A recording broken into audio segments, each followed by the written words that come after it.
If you like your ghost stories with a side of giggles, this Kentucky folktale might be for you. I'm Liz, and I'm traveling around the world in 80 folk tales. Want to ride along with me?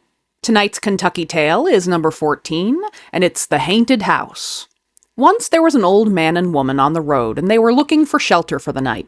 They approached a grand but creepy mansion, and no one answered their knock. So they walked in and made themselves at home. Problem was, as it got darker, they didn't have any matches to light the house's old lanterns.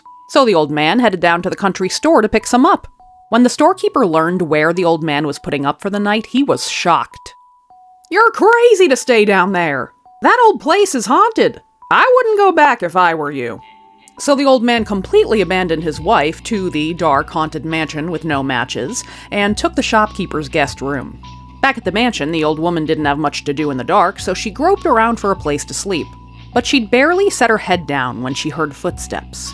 The old woman turned to the door, expecting to see her husband, but instead, in the doorway, stood a stranger.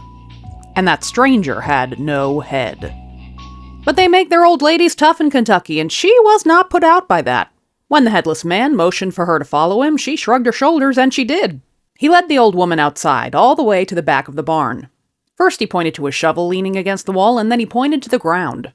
So the old woman began digging. She stopped when the shovel clanged against a chest heavy with gold. And as the old woman was the first person not to show any fear against the Headless Man, he let her keep the entire treasure. The next morning, the old man came to retrieve his wife. "Where the hell were you all night?" "I stayed down at the shop because this place is haunted." "Well, you can turn around and leave." "Didn't you hear? This place is haunted." "That ain't nothing I can't handle. And the old spirit who lives here has already provided me with a great deal more than you ever have. I've got no use for you anymore." That's my Kentucky tale for today, and here is my source.